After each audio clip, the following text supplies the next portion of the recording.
وقتتون بخیر. با سرعت گرفتن آهنگ تغییرات در کورپوریشن آنوسی ایرانی، نقش بازیگران و نقش گفتمانهای جدیدی که در فاز سوم دولت ایرانی قرار است برجسته بشوند مشخص‌تر و واضح‌تر می شود.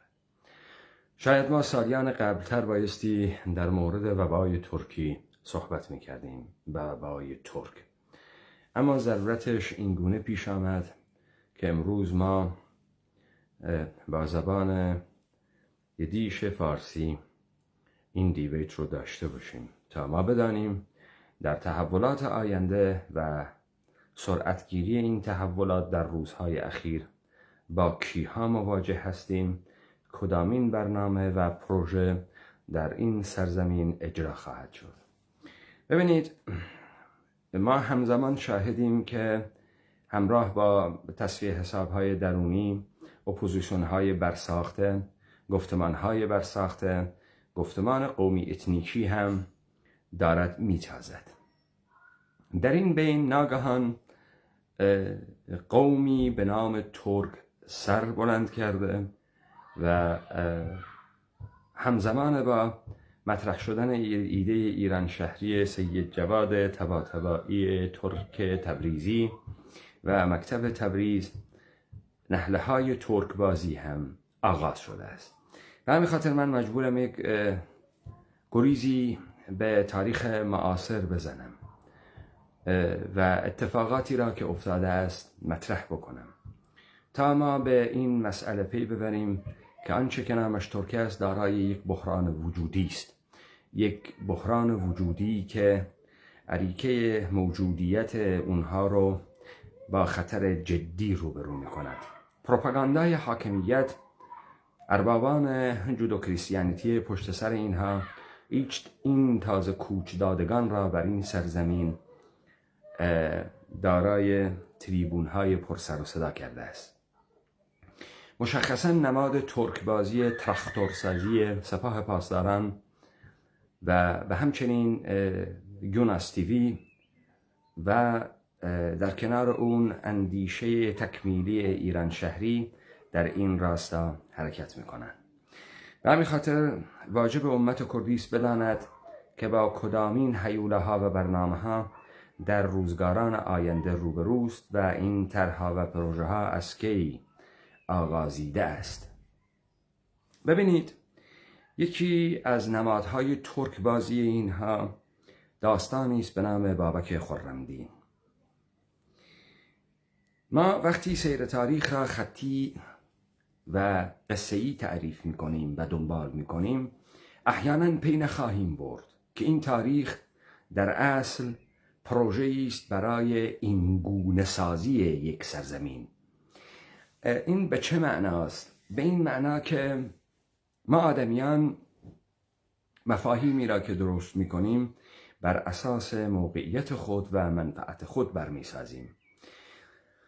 مثال‌های عینی از زندگی روزمره شما و قدما این گونه است که ما انسان‌ها گیاهانی را که می‌توانیم بخوریم و مورد نیازمان هست به محصولات کشاورزی نامگذاری می‌کنیم، اما گیاهانی که در لوای این محصولات کشاورزی خودرو میرویند رو علف‌های هرز مینامیم. ما آفت‌هایی را یا حشراتی را که از طعام ما و محصولات کشاورزی ما تغذیه می‌کنند آفت مینامیم. ما حیواناتی را که ازشان تناول می‌کنیم و به کار می‌گیریم رمه و حشم و شکار مینامیم، اما حیوانات درنده را که از گوشتشان تناول نمی‌کنیم حیوانات موذی و درنده مینامیم. به این صورت نظام سلطه هم و شرکت‌ها و بنگاه‌هایی را که بر سرزمین‌هایی حاکم می‌کند ادبیات خاص خود را دارند، مسائل خاص خود را مطرح می‌کنند، دوگانه‌ها و چندگانه‌های خاص خود را برمی‌سازند. امروزه ما در زبان خود بسیاری از دوگانه‌های حاکمیتی را به کار می‌بریم و دانش ما و عمق نگرش ما تحت تأثیر این برساختگان است. و همین خاطر واجبه که من یک گریز تاریخی داشته باشم تا بدانیم آنچه را که نامش تاریخ است یک نقشه راه یا یک پلان از پیش تعیین شده برای درآوردن ریخت یک سرزمین است. ببینید، شما وقتی کلی سازی می کنید و این کلی سازی در عمل پاسخ نمی دهد به صرف اینکه شما می خواهید این نقشه را ترسیم بکنید، سعی می کنید اون وقت کلیت را به شکل نقشه خود در بیاورید. خب نگاه ما به این تاریخ این گونه خواهد بود. خب ببینید، ما برای اینکه بفهمیم اصلا شخصیتی به نام بابک وجود داشته است که به خونخواهی خون آقای ابو مسلم خراسانی قیام سیه جامگان برخاسته است، بایستی اول دفعه بفهمیم آیا اصلا ابو مسلم خراسانی موجود بوده است؟ آیا این قیامش هیچ مشروعیتی داشته است؟ ببینید، ما احیانا برمیخوریم به این تاریخی که میگوید ما مورد حمله اعراب واقع شدیم که از بنیان باطل است، ولی خب گویا کسانی پیدا میشوند که بر علیه این اعراب و خلفای امویه و عباسیه قیام میکنند. از مشخصترین و بارزترین چهره های این قیام آغازیدن اولین قیام است به نام قیام ابو مسلم خراسانی کرد و سیاه جامگان. این گونه توجیه می شود که ایران یک سرزمین غنی و یک امپراتوری بزرگ تحت نام ساسانیان و یک دین به نام زرتشتیان داشته است و زردشتیگری داشته است و در این حمله اعراب این مردمان شکست خوردند و این شکست بسیار تلخ به کام این مردم آمده است. به همین خاطر این مردم سعی کردند که قیامی داشته باشند بر علیه این تازه پابرهنگان بیابانی با اندیشه بیابانی خود. پس بایستی این ایران بازی و این زیبایی ایران یک جذابیت هایی داشته باشد که این اندیشه بیابانگرد عربهای سوسمارخور را پس بزند. خب ما بدانیم این شخصیت آقای ابو مسلم خراسانی کی هست و چگونه قیامی را برقرار کرده. ببین، من فکت کوتاه میارم از ایران و اسلام نوشته عباس خلیلی صفحه 9. میگوید قصر ابو مسلم که محل اقامت زنان و حرم مخصوص او بود هرگز گشوده نمیشد. ضروریات و طعام نسوان از روزنها داده میشد و کسی قدرت مراوده و مکالمه با زنان نداشت. درهای کاخ همیشه بسته بود. شب زفاف مادیانی که حامل عروس بود به امر او کشته و سوخته و اثری از خاکستر آن حیوان نمی‌ماند. همچنین زین آن مادیان را تباه می‌کردند مبادا مردی بر آن سوار شود. او معتقد بود که مقاربت زنان یک نحو جنون است و برای ضرورت سالی یک بار کافی می باشد. پس مرد می تواند سالی یک بار دیوانه شود. تمام قوای عقلیه و جسمیه را صرف اداره قشون می کرد و از آن جنون که قرب زنان است مسئول بود. خب این اون قیام آقای ابو مسلم خراسانی است که قصری دارد برای زنان خود که درهای این قصر بسته است. کسی با این زنان صحبت نمی کنه، از روزنی به اونها طعام می دهد و شب زفاف هم عروسی را که برای او می آورند مادیان را می سوزاند، خاکستر را از بین می برد، زین این اسب را نابود می کند مبادا مردی بر او بنشیند و ایشان حتی قرابت و قرب به زنان و سکس با زنان را جنون می نامد و سالی یک بار کافی می داند. خب این احیانا یک قیام ایرانی کرده که خیلی قیام خوبیه و ما ایرانی ها می پسندیم احیانا. بعد به خونخواهی این اون وقت مثلا کسانی مثل استاد سیس و قیام استاد سیس و قیام سرخ جامگان و بابک خرمدین و اینها برمی آید که بعد تبدیل به نماد آقایان حریمن ترکم می شود. این داستان زیبایی است که ما به اون میخوایم بپردازیم. ببینید، آنچه که شما در مورد تاریخ غرب میدانید و این تاریخ خطی فاتحان، پادشاهان و استعمارگرانی که سرزمین‌های دیگر را در نوردیدن به این صورت نیست. خود کشورهای اروپایی و امپراتوری‌های استعماری تا 1830 هم به بخشی از قلمرو مورد حکومتی خود استیلای مطلق نداشتند و چیزی که به اونها کمک کرد این امر امکان پذیر بشود کشف و اختراع راه آهن بود و درست کردن شبکه حمل و نقلی که می توانست نقاط مختلف را به هم پیوند بدهد که اینها به خوبی در اسناد مختلف کشورهای اروپایی مستتر است و قابل دسترسی است و قابل خواندن است، اما این تاریخ رو هیچ وقت برای مردم نمیخوانند.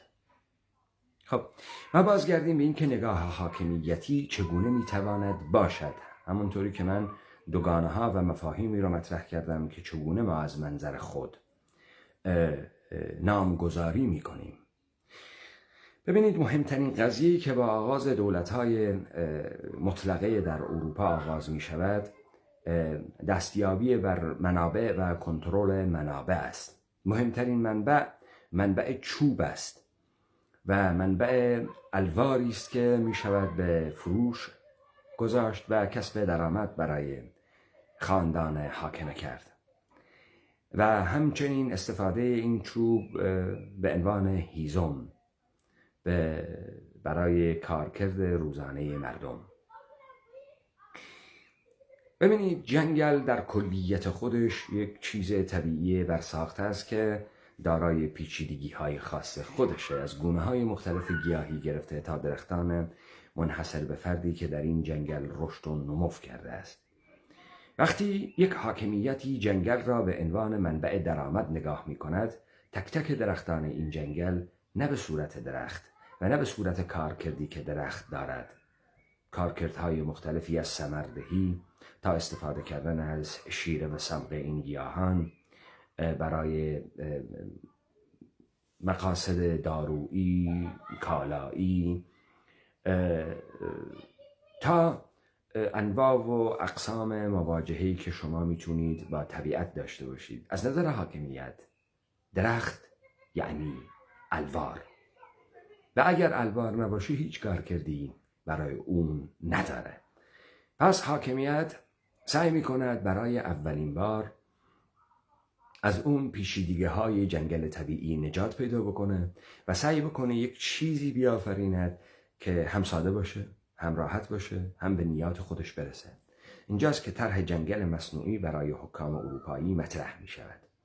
جنگل‌های مصنوعی که با شکل‌های بسیار ساده در مسیرهای خطی از گونه‌های یک نوع درختی در یک سال، یک عمر می تواند درختان یک دستی را تولید بکند که ضخامت چوبشان به اندازه کافی برای فروش و عنوان الوار می تواند مطمع نظر باشد. همین نگاه رو بعد حاکمیت در قسمت‌های دیگر به کار میبره. ببینید، این امری که شما از یک جنگل طبیعی با تمام پیچیدگی‌ها، گوناگونی‌هاش، با تمام زیبایی‌هایی که دارد سعی می‌کنی نگاه انتزاعی منفعتی درآمدی خود رو به جنگل تعمیم بدی و به صورت الوار تعریف کنی درخت رو، همین رو به ما بقیه اجزاء قلمرو مورد حکومت خود تعمیم میدهند. این که کشورهای اروپایی پی میبرند که اینها این گونه جمعیتی و زبانی باعث شده است که توان مالیاتگیریشون از رعایا و مردمان خود بسیار کم باشد. این اسناد هم در آرشیو بریتانیا موجود است، هم در آرشیو کشورهای اروپایی و فرانسه. بخشی از این اسناد رو آقای میشل فوکو هم ازش استفاده کرده است. به همین خاطر درآمد مالیاتی از سرونت ها و کشاورزان کشورهای اروپایی درآمد آنچنانی نبود، تا اینکه اینها برای کنترل کردن، شناسایی کردن، دست یافتن به منابع جمعیتی به تمهیداتی دست میزنند. من جمله یک دست کردن واحد اندازه‌گیری، واحد اندازه‌گیری طولی ارزی و واحد اندازه‌گیری وزنی. تنوعی که به طول سالیان بسیار در این سرزمین ها موجود بود، ناگهان تحت نام یک دست کردن میجرمنت عوض می شود. مثلا در فرانسه نظام متری می آید در زمان آقای ناپلئون دوم. ببینید کمتر کسانی از شما هستند که بیاد نیارند مردمان ما با زبانهای مختلفی که داشتن و طوائف و قبایل مختلفی که داشتن، واحدهای اندازه‌گیری خاص خود رو چه برای زمان، چه برای دوره‌های مختلف زیستی، چه برای فاصله، چه برای وزن داشتند. مثلا شما از یک کشاورز که میپرسیدی زمین خود رو با گاوهای یا نرگاوهای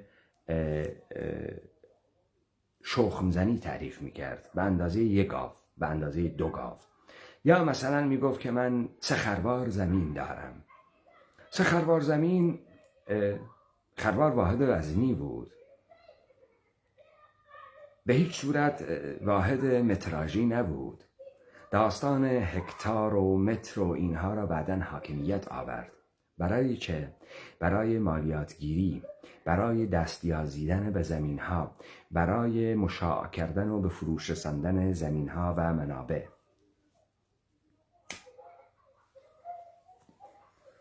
ببینید از منظر یک کشاورز برداشت محصولی که به سفره او می آمد زمین او رو تعریف می کرد. لذا در یک جایی که زمین هموار بود، جنس خاک خوب بود، نوع کشاورزی آبیاری بود، منظور طرف از 3 خروار زمین امکان داشت 0.5 هکتار زمین باشد. اما در جایی وضعیت خشکتر بود، خاک خیلی حاصلخیز نبود، کشت دیم بود و طرف وقتی از 3 خروار زمین صحبت میکرد منظورش مثلا 15 هکتار زمین بود.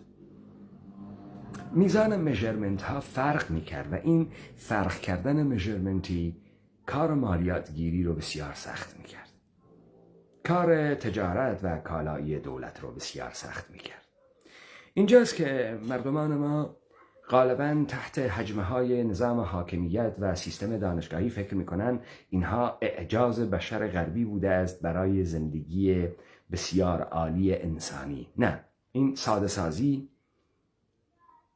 خلاصه کردن، کلسازی برای کنترل است. تو تمام تنوعاتی رو که در درازای تاریخ درست شده از بین میبری.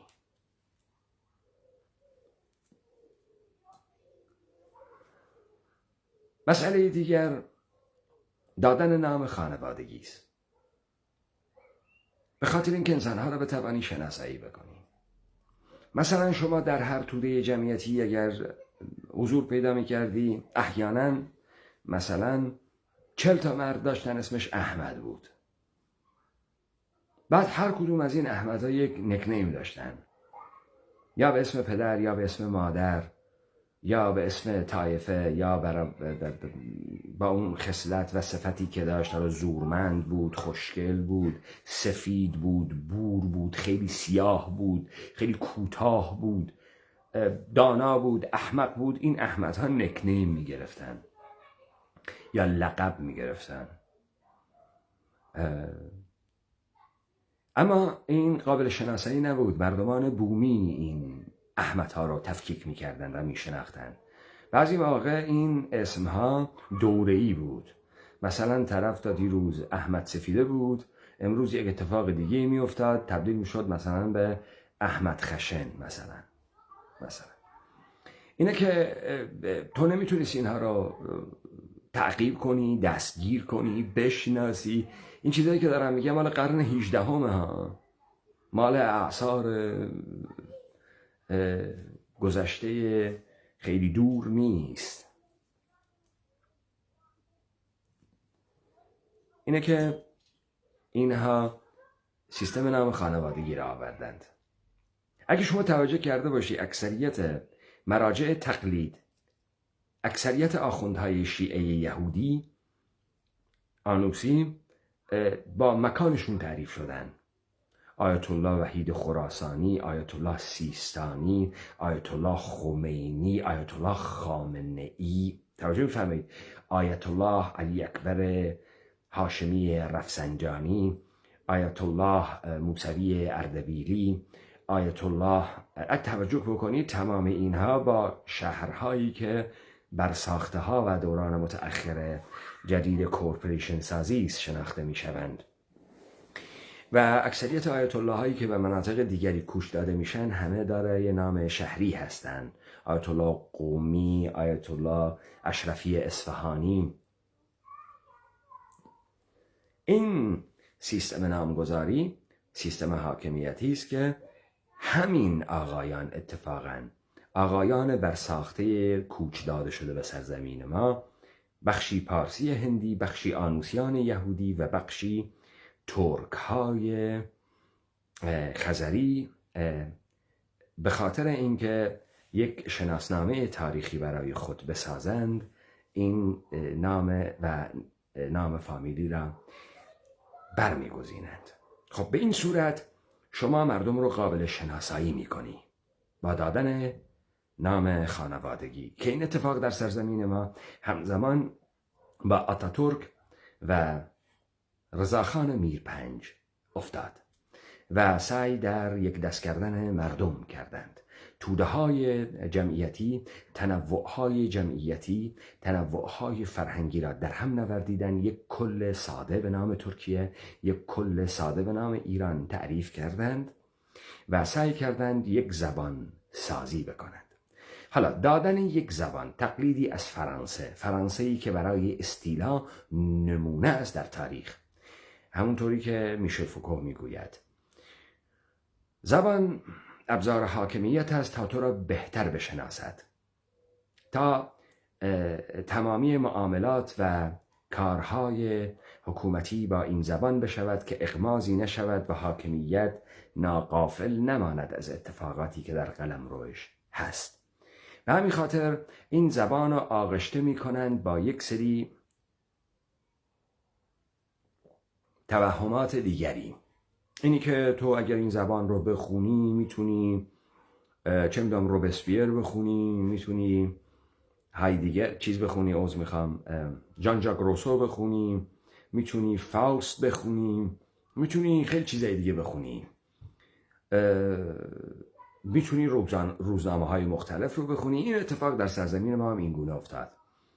و همین خاطر شما میبینید که زبان ترکیه برساخته یدیش و زبان برساخته و یدیش فارسی هر دو پروژه های عظیم حکومتی در پشت دارند به نام پروژه مترجمان که متون بسیاری را از زبانهای دیگری به این زبان ترجمه بکنند تا حلاوت و شیرینی داستانهای مختلف باعث بشود که پذیرش این زبان آسانتر باشد. زبان ابزار حاکمیت است، ابزار کورپوریشن است برای یک دستسازی، کلسازی، تا بتواند کنترل کند.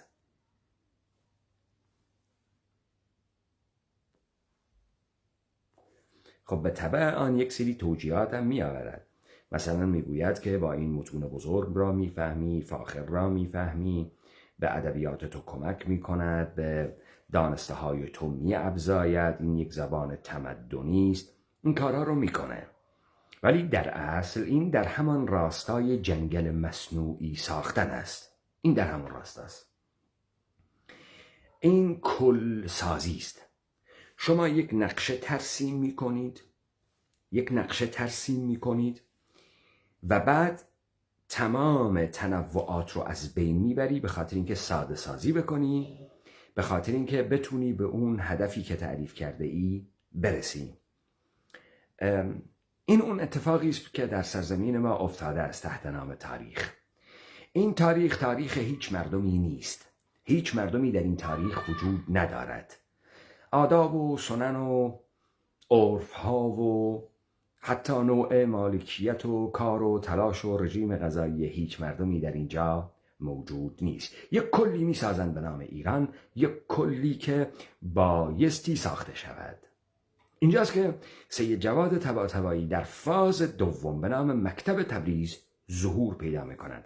قبل از مکتب تبریز من برگردم به کورپوریشن آنوسی ایرانی یهودی. خب شما همزمان که دارید دو تا حکومت جعلی به نام قاجاریه و امپراتوری عثمانی درست میکنید که احیانا در سال 1856 با آغاز کشیدن خط ریل در این امپراتوریت توسط کمپانی های انگلیسی، هلندی، آلمانی و فرانسوی برای این امپراتوری امکان پیدا می کند آقای سلطان عبدالحمید دوم که احیانا بر این سرزمین هم تسلط پیدا بکند، بتواند مالیات بگیرد، اوراق قرضه ریلی بفروشد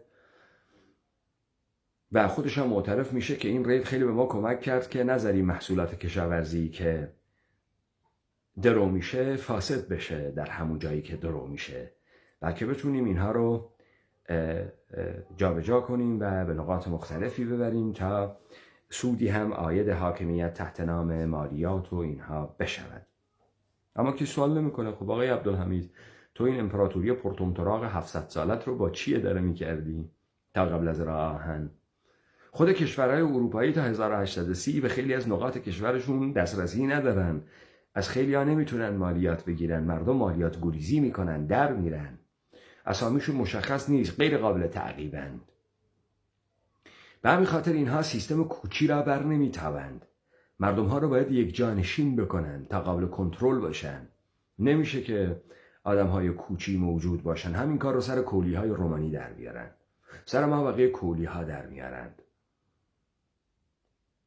اینجاست که ما برمیخوریم به این تاریخ معاصر. ببینید تو وقتی یک کورپوریشن یهود خزری ترکی میسازی و مبنای کارش هم میشود یک زبان حاکمیت ساخته‌ای که جمعیت یک دست بسازد مثل فرانسه، وقتی دیگه نمیتونی همینم بیاری در کورپوریشن دیگری سوار کنی، نمیتونی اساس رو زبان ترکی بذاری، ترکی یدیش، لذا تو بایستی یک زبان دیگری را بیاری تا تفاوت بکند، تا نوع کورپوریشن فرق بکند. اینه که یک زبان برساخته یدیش به نام فارسی می آورند و هیچ کس هم مالک این زبان نیست. نه قومی، نه طایفه‌ای، نه قبیله‌ای در این سرزمین موجود نیست احیانا به این زبان فارسی صحبت بکند. اما این زبان فارسی جزء همون ابزارهای کلی سازی است برای استیلا و تسلط. کی اینو میاره؟ ترکای کوچانده شده، ترکایی که کارمندان یهودیان و نظام جودو کریستیانیتی برای برقرار کردن این کلسازی و این کورپوریت سازی هستند. وقتی سید جواد طباطبایی برمیگرده و میگه ایران به مثابه معضل و مشکل، به این نقطه میخواد برگرده که کلسازی شکست خورد. هر کسی پروژه کلی میاره شکست خورده. اینا نتونستن کلسازی بکنن، با بحرانهای بزرگی روبرو شدن و روبرو هستن. اما یه اتفاق افتاده. کجای این ایران شهری به درد میخوره؟ این ایران شهری دارد میگوید بایستی تنوعات رو به رسمیت شناخت. حالا دوباره یک سری کلسازی های دیگری کرده اند از قبل، مثلا یک کلیت کرد قومی، یک کلیت لر قومی. حالا میان یک کلیت کاسپیانی قومی میسازند، یک کلیت تالشی قومی میسازند، یک کلیت ترکمنی قومی، بلوچی قومی، عربی قومی میسازند. باز این لریت معلوم نیست چه شکلیه، معلوم نیست اینا چطور همه لرن، بعد چطور زبوناشون با هم فرق میکنه میشه گویش لری، بعد این زبان لری اصلی کدام هست که اینها گویش اون لری هستن. باز یک کلسازی دیگه میکنن تا نیات دیگر رو برطرف کنن، ترک سازی میکنن. ببینید اتفاقی که افتاده با این کورپوریشن سازی، وقتی شما سعی میکنید مردم رو بکوچانی در شهرهایی که برمیسازی تا قابل کنترل باشن و شهرها رو بر اساس پادگان و رژه پادگانی میسازی که سربازها هر وقتی بخواهند به او دستیابی بکنند، شما میایید جمعیتی را به اینجا کوچ میدهی. اتفاقی که میفته اینه: مالکیت سرزمینی و قلمرویی که از نوع شیوه زندگی انسانهای قدیم برمی آید، که مالکیت هزاران ساله بوده، با میجرمنت های خاص مردم، با قراردادهای اجتماعی بین مردم، با حکومتی که مردم برقرار کرده اند، از بین می رود و مثلا مالکیت یک طایفه ایلی و کوچی لوری که به التجای 150 کیلومتر کوچ می کرده است و کوهستان و علفزار در اختیار داشته، این زمین ها را مشاع می کنند، این لرها را در تخت قاپو زمینگیر می کنند، در واحه‌های و واحدهای شهری ساکن می کنند و تمام این سرزمین تبدیل می شود به ملک مشاع دولت حاکمه، یعنی کورپوریشن حاکمه. در این شهرسازی جمعیت ترکان عین ملخ زیاده می کنند. الان اتفاقی که افتاده اینه: 2-3 میلیون تالشی در آذربایجان علیوف مورد حجمه پاک شدگی هستند و سرزمینشان نابود شده است. همین کار رو در کل شمال سرزمین ما انجام دادن. ترکان نفوذ کردن، حالا آستارا رو در نقشه قرار دادن، ترک بازی رو با انتخابات جمهوری اسلامی و شرکت در انتخابات جمهوری اسلامی را محکی برای غالبیت جمعیتی تعریف می کنند. یعنی هم جمهوری اسلامی برساخته خودشان که خودشان مأمورین این حاکمیت هستند، خودشان صاحبان این حاکمیت هستند، یک قوم خیالی به نام فارس ساختن و فارس سازی را ترک ها می کنند. اصرار میکنند که تو دشمن فارس باش. فارسی هم موجود نیست. آن که به زبان فارسی خیلی صحبت میکند و تسلط دارد احیانا ترک زادگانند. حالا اینها ادعای رشت و تالش و آستارا و ارومیه و خیلی از شهرهای دیگر را دارند، چون کوچیدن به این شهرها و این شهرها رو قیاس حاکمیت قلمروی تعریف میکنند. حالا این چه مشکلی درست میکنه در فاز سوم؟ در این مکتب تبریزی که میگوید آقا شما تنوع رو از بین بردید، شکست خوردید، حالا بیایید دولت ماندگار بسازید بر اساس تنوع. اینجا ناگهان قوم ترک سرور میارد.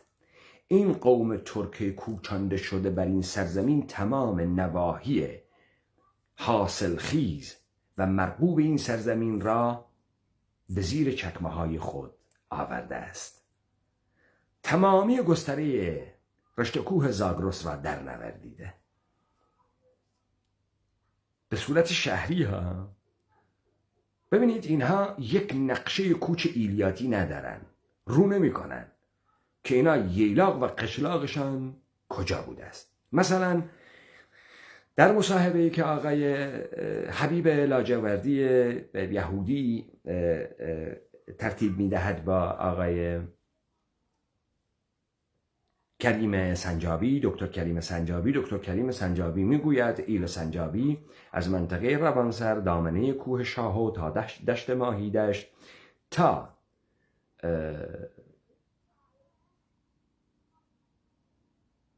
نزدیکی های گیلان و شاهآباد منطقه ییلاقیشان است و از قصر شیرین تا شهربان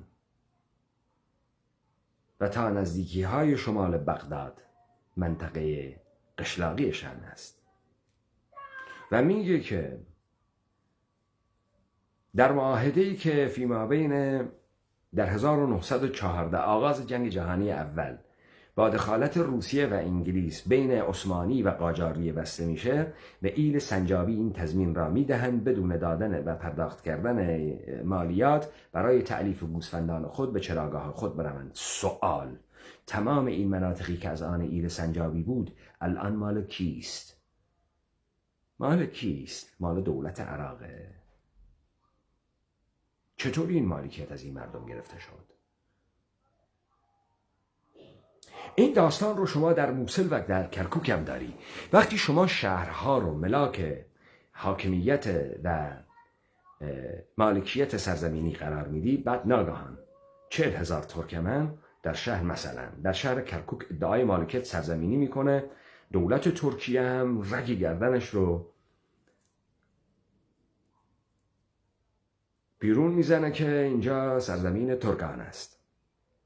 احیانا کسی هم پا نمیشه بگی آقا جان شهرها حاکمیت قلمرو سرزمینی نیستن، شما خیلی اصرار داری اینها میخوان مستقل باشن، ما میتونیم محله های اینها رو دیوار کشی کنیم، برای خودشون اعلام دولت بکنن، با پاسپورت بیاین در داخل شهر کرکوک.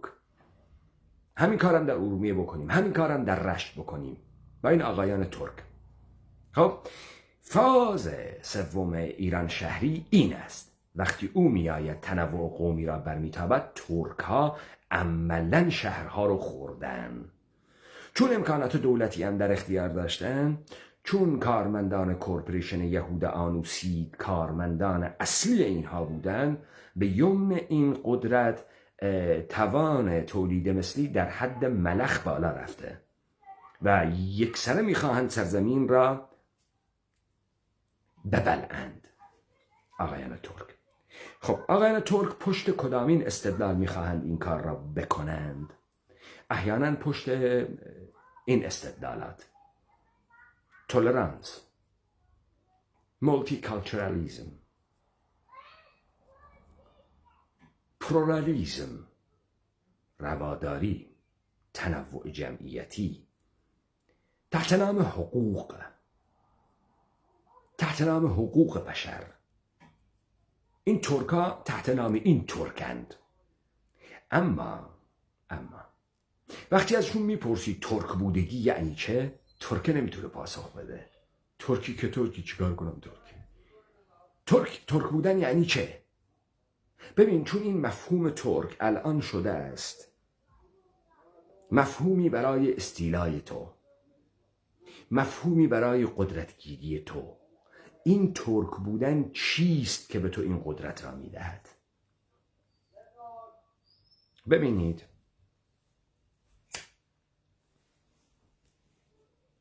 اگر ترک بودن یعنی زبان است، اون وقت تبدیل میشه به یک مطالبه در درون یک کل که نامش دولت است و این مطالبه هیچ برتری به تو نمیده که ادعای خاکی سرزمینی بکنی، چون تو دولت نیستی، روایت دولت نیستی. زبان هم به تو این قدرت رو نمیده که دولت بسازی. ترک بودن یعنی چه؟ خب اینجاست که این آقایان ترک به بحران وجودی برمیخورن. ببینید، اینها وقتی میخوان اصرار بکنن قومسازی کردی بکنن، احیانا با احزاب برساخته کورپوریشن ایرانی به نام احزاب منتسبه به کرد در این قومسازی دولت ایرانی شرکت بکنند. مثلا برمیگردن کردها رو تحقیر میکنن، میگن کرد و دیالوگ علامت سوال، کرد و دموکراسی علامت سوال، این کردها تروریستند. خب اینا این حرفا رو برای چی میزنن؟ یک، میگویند که کردها در نرم جهان حاکم قرار نمیگیرند، سعی میکنن کردهای قومی را دیهیومنایز بکنند. خب بعد بگن که اینها از در رواداری و تولرانس و حقوق و دموکراسی ورود کردن، کردها دیالوگ نمیتونن بکنن، کردها اسلحه میکشن، چون دیالوگ محصول دنیای سیویلایزد امروزی است.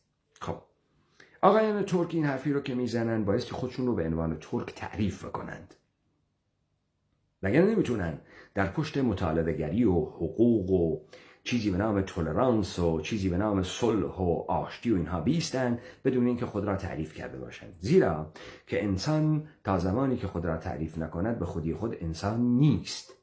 شما وقتی داری تعریف میکنی، مثلا میخواهی نقد خودکامگی بکنی، بایستی انسان را تعریف بکنی به مثابه چه که میخواهی خودکامگی را نفی بکنی تا انسان صاحب حقوق بشود. مثلا شما بگید من انسانم. شما چگونه انسان هستی؟ چون در اعصار مختلف و قرون مختلف هم تو انسان بودی، اما احیانا این چیزهایی رو که امروز ادعا میکنی نداشتی. مثلا میگویند انسان قدیم تکلیف مدار بود، انسان جدید حقوق مدار است. خب پس این دوتا تعریف مختلف داره. همینطوری تو به خاطر اینکه دوتا گوش داری و چش داری و راه میری و بهت میگن گونه جانوری آدمی، تو آدم نیستی، تو با یک تعریف، با یک ایده، یک تعریف دیگری میشوی و یک نگاه دیگری به عنوان انسان میشوی. خب ببینید، شما وقتی میخواید مقوله اقتدارگرایی رو، مقوله دیکتاتوریت رو، مقوله توتالیتاریزم رو، مقوله اینها را به نقد بکشی، بایستی بگی که شما در کدام موقعیت ایستادی. تو نمیتونی همینطوری بگی که من مثل یک انسان. مثل کدام انسان؟ انسان به مثابه چه؟ انسان به مثابه عبد خداوند؟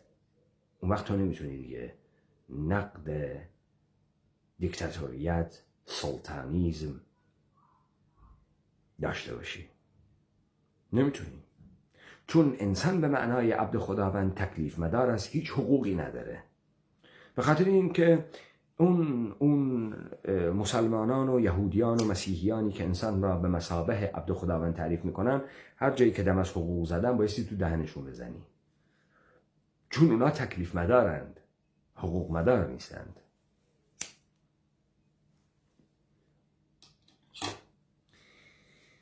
اگر کسی خواست نقد دیکتاتوریت بکند، بگوید انسان به مثابه قوم برتر، نژاد برتر. اون دیگه نمیتونه نقد دیکتاتوریت بکنه، نمیتونه، به هیچ صورتی نمیتونه، چون اون میره دنبال برتری نژادی و انسان ها اصلا برابر نیستن، حقوق برابر هم ندارند. یک نژادی بر نژادهای دیگر اولویت دارد و میخواهد استیلا بکند. در نتیجه این نه شمول دموکراسی میکنه، نه شمول تولرانس رواداری میکنه، نه شمول پلورالیسم میکنه.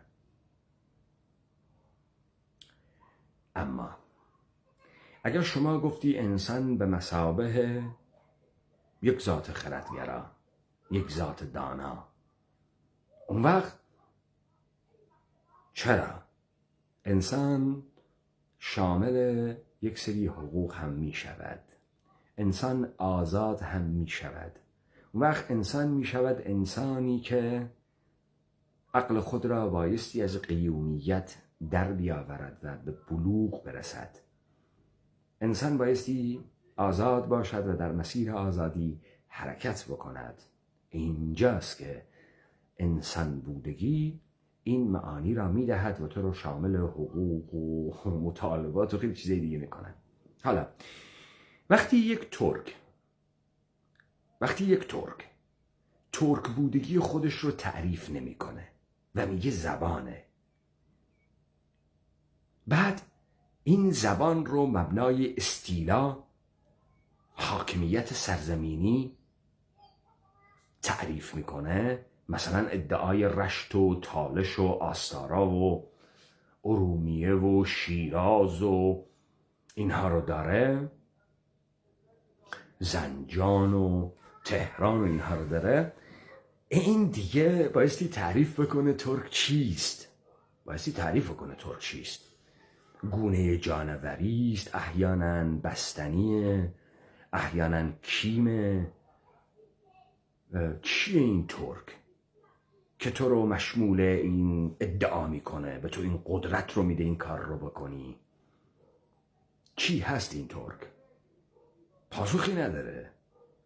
اگر میگه من ترکم و از دل تاریخ برآمده‌ام و امپراتور خیمه نشین بوده‌ام و غلامان تیزچنگ داشته‌ام و چه میدانم پادشاهان بزرگ داشتم، این از منظر استیلاگری داره حرف میزنه، داره میگه ما نژاد برتریم. وقتی ترک گفت انسان به مثابه نژاد برتر و ما امپراتوریان تاریخیم، اون وقت هیچ ترکی شمول هیچ حقوقی را نمی کند. وقت ترک میماند و ما بقیه مردم. او میخواهد استیلا بکنه. وقت ببینم شما چطور تو رشت میتونی بشینی، احیانا چطوری میتونی تو آستارا زندگی بکنی و ادعای آستارا رو بکنی، چطوری میتونی در تالش بشینی و ادعای تالش رو بکنی. ترک به مثابه نژاد برتر چون شما امپراتوران تاریخ بوده اید. آره، اون وقت شما دیگه نمیتونی بیای کرمانشاه مغازه نون بربری و کبابی و کارهای خدماتی باز بکنی به نام ترک. و حساب شما با کرام الکاتبین است. تو این ترک بودگی تو تعریف نکردی. چطور هارای من ترکم میکنی؟ فکر میکنی پشت کورپوریشن ترکی و ارباب یهودی و پروژه آخر دولت ایرانی میخواهی این سرزمین را ببلعی تحت نام دشمن واهی به نام فارس؟ بعد تحت نام فاز تنوع قومی تمامی این سرزمین را با تقسیمات شهری و جمعیتی که با امکاناتی که از این مردم به تاراج بردی تحت نام دولت یهودی ایرانی صاحب بشوی و این قلمرو رو در یک پروژه 200 ساله به طور مطلق حک کردی و صاحب شدی. نه اینطوری نیست. اگر مردم چیزی نمیگن دال بر این که مردم آگاهی ندارند. وقتی تو از حقوق دم میزنی، از دموکراسی دم میزنی، این آدما مورد هجوم واقع شدن. نمیفهمن بهت نمیگن که این ترک بودگی تو چه شکلیه، چون اینا نمیدونن تو همینطوری که گفتی من انسانم انسان نیستی. بایستی تعریف بکنی انسان قرن حاضر چه شکلیه با انسان قرن گذشته. شما میگی سال 2021 یعنی چه؟ یعنی آدمای سال 1821 چه شکلی بودند؟ تو چه تفاوتی با آدمهای سال 1650 داری که الان سال 2021؟ آدمهای 1650 آدمهای تکلیف مدار بودند. انسان به مثابه عبد خداوند بود، در نتیجه تکلیف مدار بود، در نتیجه شکایتی هم نداشت از سلطانش، از پادشاهش نداشت. از کی این انسان دارای حقوق شد؟ از اون موقعی که گفت انسان به مثابه ذات دانا، ذات خردگران، ذاتی که بایست عقل خودش رو از امور معنوی در امور معنوی از قیومیت در بیاورد، شهامت آزاد بودن را داشته باشد. از اون موقع است. حالا شما در این چارچوب خودت رو به عنوان ترک تعریف کن تا ما بدانیم این ترک بودگی به تو این قدرت را میدهد که ریخت اداری یک جامعه را اداره بکنی و پای ریزی بکنی. بایستی بیا تعریف کنی. نداری تعریف. پس تو رو کی ساپورت میکنه؟ کی تو رو بزرگ کرده؟ کی تمام این قدرت سرزمینی یهودی کورپوریتی رو در اختیار تو گذاشته؟ چطور تو این سرزمین رو تاراج کردی به نام ترک و یک دشمن واهی به نام فارس ساختی؟ این فارس کیه؟ کدوم تیر است؟ کدوم طایفه است؟ کدوم قبیله است؟ این زبان را کی آورده است؟ کی آورده است؟ چطوری شما این ملخ در این سرزمین رشد کردی؟ هم سپاهی هستی، هم ترک بازی، هم میلیاردری، هم ترک بازی. چطوریه تمام شمال سرزمین ما رو فتح کردی با زاد و ولد و با پول که از این مردم تاراج کردی؟ یعنی چه تو ترکی؟ یعنی چه تو دم از دموکراسی میزنی؟ تو بیا تعریف کن انسان به مثابه چه و بعد تعریف کن ترک به مثابه چه. ما میگوییم این سرزمین کردوار است. میگوییم کرد مفهوم قومی اتنیکی نیست. میگوییم کرد سیستم حکومتی بوده است که گونه‌های متنوع انسانی و فرهنگی در این سرزمین برای اداره امورات و اجتماعات خود به کار برده اند. ما این کردیت را با نقد سیاسی و تئوریزه کردن و مفهومیزه کردن آزادی یافته ایم، نه یک چیز وراثتی به واسطه یک زبانی که کسی بهش به ارث رسیده باشه. جیگری انسان کردی و جهان کردی جهان انقیاد است. جهان کردی جهان تنوع هاست، جهان آزادی است، جهان اختیار است. دیگری تو کیه؟ وجه تمایز تو به عنوان ترک چیه؟ با کیه؟ دیگری تو ما هستیم. باید ما را نابود کنی. پس این ترک بودگی بایستی تعریف بشه. هر کسی هم تحت نام قوم لر، قوم کرد، قوم بلوچ، قوم عرب، قوم کاسپیانی و گیلکی با اینها مراوده داشته باشه، این گفتمان رو فربه بکنه، بر ساختگان بیت رهبری و سپاه پاسداران هستند. پس شما در مواجهه با این وبای ترک آگاه و هوشیار باشید که قرار است در فاز سوم این ترک ها به صورت آشکار این سرزمین را به نام ترک ببلعند.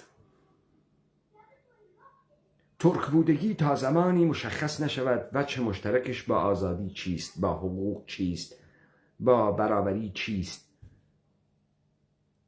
و چیست بسیار خطرناک و بایستی در نطفه خفه بشود. امیدوارم که پیام ما به این سرزمین برسد. هر کسی تحت نام ترک صحبت کرد، خواست از نرم‌های دنیای امروزین بگوید، او را مورد سؤال قرار بدید. ترک بودن یعنی چه؟ وجه تمایز تو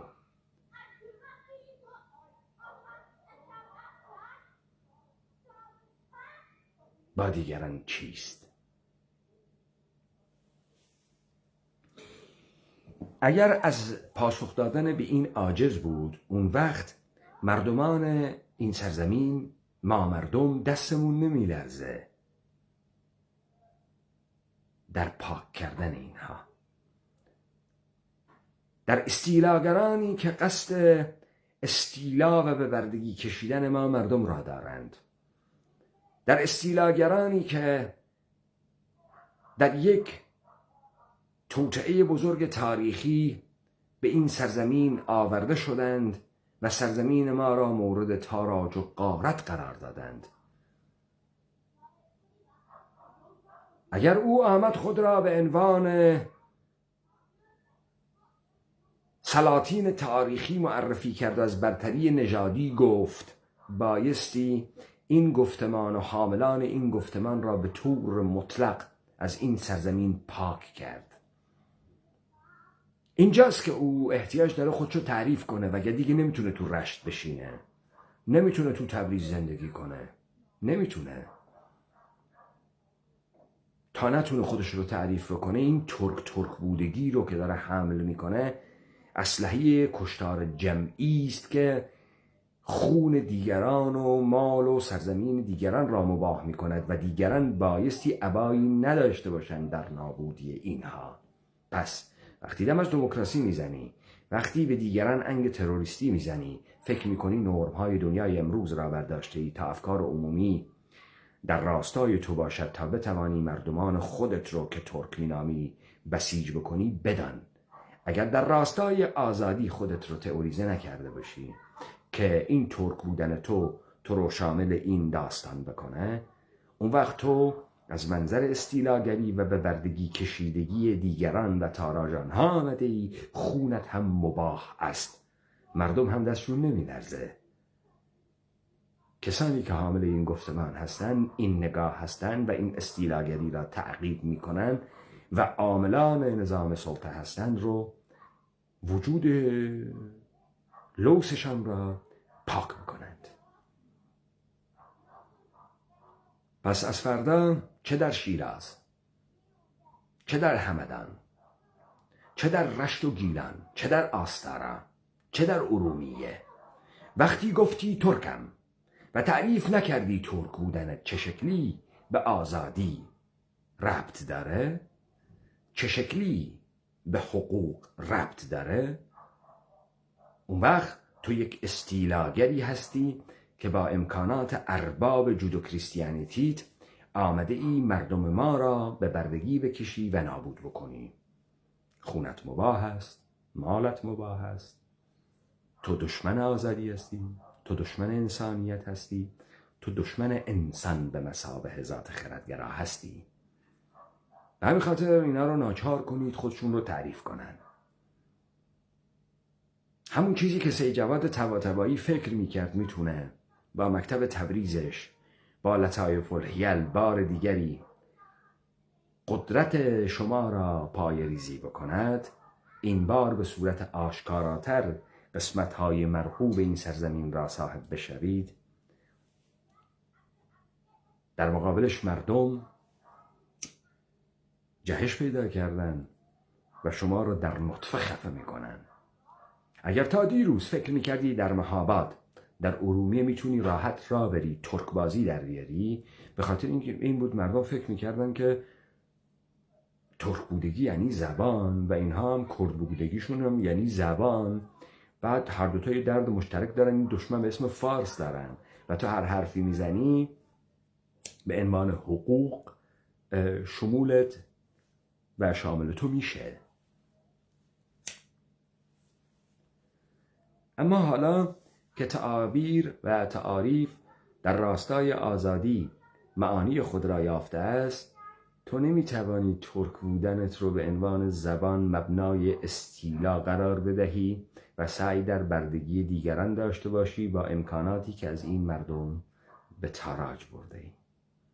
من سعی کردم بسیار ساده این مسئله رو طرح کرده باشم تا شما در مقابل این تهدید بزرگ و وبای ترک آگاه و هوشیار باشید و در نطفه این رو خفه بکنید.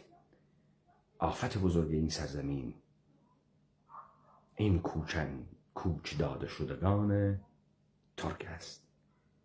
مرسی.